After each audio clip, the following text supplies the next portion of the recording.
Selamat pagi. Ini saya bicara tidak berhubungan dengan penyakit dan kesehatan ya. Ini bagus banget nih komennya Ibu siapa ini ya. Ini bicara masalah mindset. Mama Arif. Ya, keluhannya bagus banget. Saya heran pada diri saya.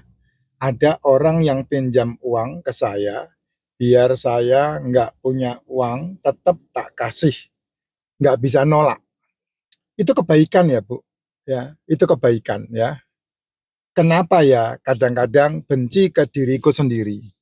Yang namanya kebaikan itu jangan dihilangkan karena memang itu dasar watak kita. Ya, jangan seperti yang lain.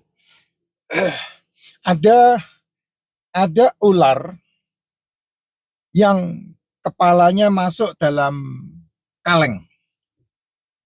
Dan ketika ditolong sama orang untuk kalengnya dilepas dari kepala ular tersebut, orang yang menolong melepaskan kaleng itu malah digigit sama ular.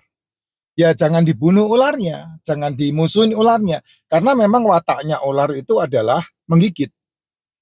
Itu wataknya dia, dasarnya memang begitu. Nah manusia ini kan spesial. Kamu punya gambar ilahi. Kalau di dalam kepercayaan saya, manusia dicipta serupa dan segambar dengan sang pencipta, dengan Bapa. Itu dalam pemahaman saya. Sehingga Bapak itu tidak pernah punya pertentangan. Bapak itu kasih. Bapak itu memiliki cinta. Makanya dia sampai mengusahakan manusia itu dikasih cinta sama dia. Meskipun manusia itu menolak. Tidak mau dikasih cinta. Ya, tapi rupa Bapak itu ada dalam diri kita sebagai manusia. Apalagi kalau kita disebut siapakah sesamamu manusia? Sesamamu manusia ya orang-orang yang di sekelilingmu itu bukan binatang. Kadang-kadang saya gelinya adalah kamu memperlakukan binatang melebihi kamu memperlakukan manusia. Kamu rela membelikan makanan untuk binatangmu sampai jutaan dan puluhan juta, tapi kamu tidak memperhatikan orang-orang di sekelilingmu yang mereka butuh makan. Nah itu di mana sesamamu manusia? Nah itu ya. Kalau saya sama istri saya selalu saya bilang, baik harus. Saya kalau ada orang utang sama saya, maaf ya, utang sama saya enggak pernah mau meminjamkan utang. Karena kalau meminjamkan utang, utang itu harus dibayar. Saya sendiri utang sama seseorang, utang itu saya pasti bayar.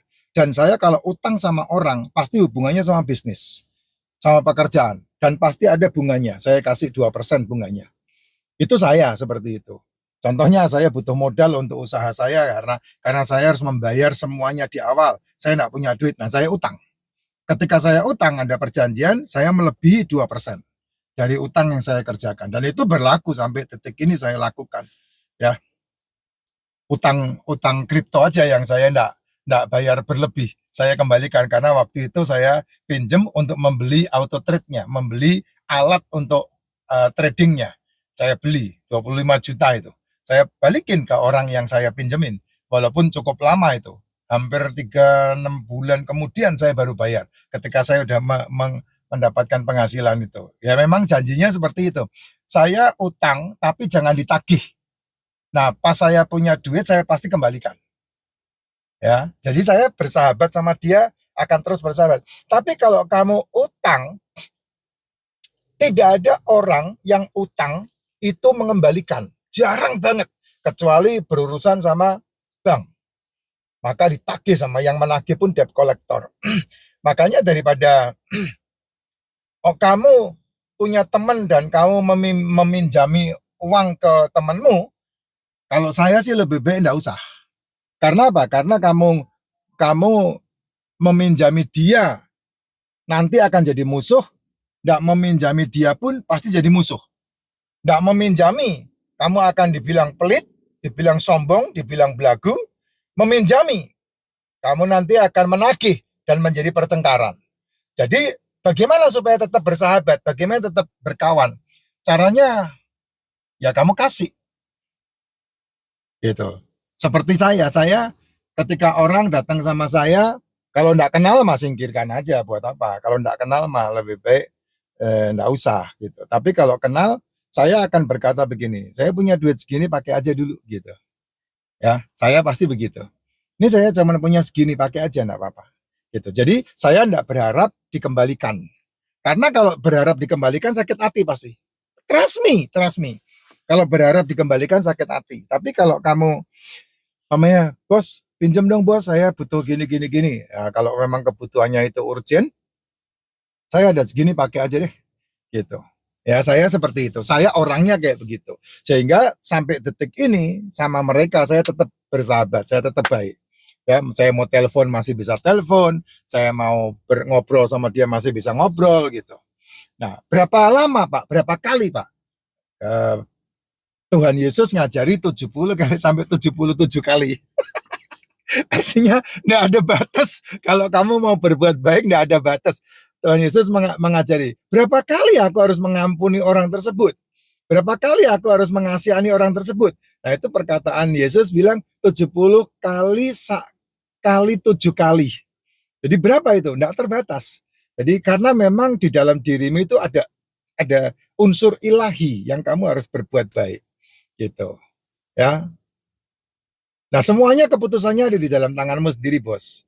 Ya, bukan di dalam keputusan saya. Ya, kalau memang harus tidak memberi ya langsung aja bilang, oh enggak bisa, saya enggak bisa nolong. Selesai. Jadi kita enggak, orang itu akan tetap baik sama kita karena kita menolaknya pun baik. Ya, kita berkata, waduh, sorry bos, saya enggak bisa nolong bos. Gitu.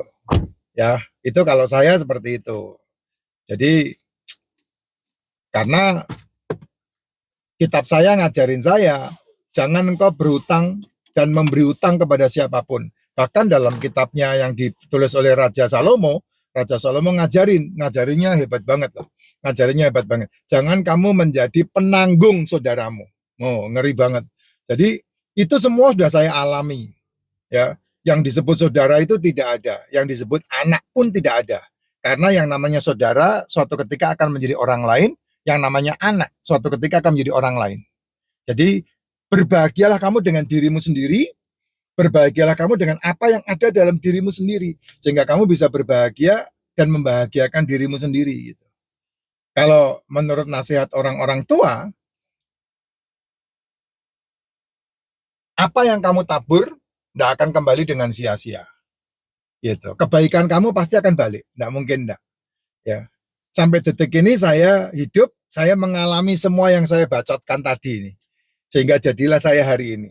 Dan saya tidak pernah menyesal dengan apa yang terjadi sebelum-sebelum saya. Saya tidak pernah menyesal. Ya, walaupun hartanya hasil kerja hilang, dibawa kabur orang, saya tidak pernah menyesal. Karena ada pembelajaran di Alkitab yang mengajari saya. Contohnya Ishak. Ishak itu anaknya Abraham. Ya, anaknya Bapak Abraham, Ishak itu di mana-mana dia membuat sumur. Di mana-mana dia membuat sumur. Tapi setelah dia membuat sumur, yang menguasai sumur itu malah perampok, orang lain. Dan dia ikhlas, dia tidak pernah protes, dia membuat sumur lagi yang lain. Dan itulah sebabnya dia disebut sebagai anak. Dan kelimpahan yang diterima sama Ishak itu luar biasa, makanya dia disebut anak. Dia mendapatkan, dia diberi gitu. Nah, ini kalau nanti khotbah saya ya, jangan ya kan. Jadi kalau kamu masih bisa memberi, berilah dan berikan kebahagiaan kamu buat mereka juga. Tapi kalau itu bicara masalah materi dan memang tidak harus dikasih, ya tidak usah dikasih. Ya, tidak usah dikasih. Itu dia, ya. Makanya yang tadi saya pikirkan adalah kenapa ada orang-orang yang lebih mengasihani binatang ketimbang orang-orang di sekeliling dia. Nah, siapa? Siapa yang disebut sebagai sesamanya manusia? Nah, itu kamu harus menjawab. Ya, orang membelikan daging kepada anjing lebih mahal daripada pemberian dia kepada sesamanya manusia. Nah, itu enggak aji kalau buat saya. Makanya saya tidak pernah mau piara begituan. Karena apa? Sesama manusia saya bukan itu, bukan anjing, bukan kucing, bukan yang lain. Yang saya piara pasti yang bisa menghasilkan burung, ayam, bebek, babi. Ya itu yang bisa dipiara, yang bisa menghasilkan itu yang terbaik ya. Jos. Sehat selalu Pak. Weh Bu, dan tetap berbuat baik kepada siapapun ya. Terbalik kita. Mau beli pempesnya harus depan. Situ nggak ada. Terus aku bingung.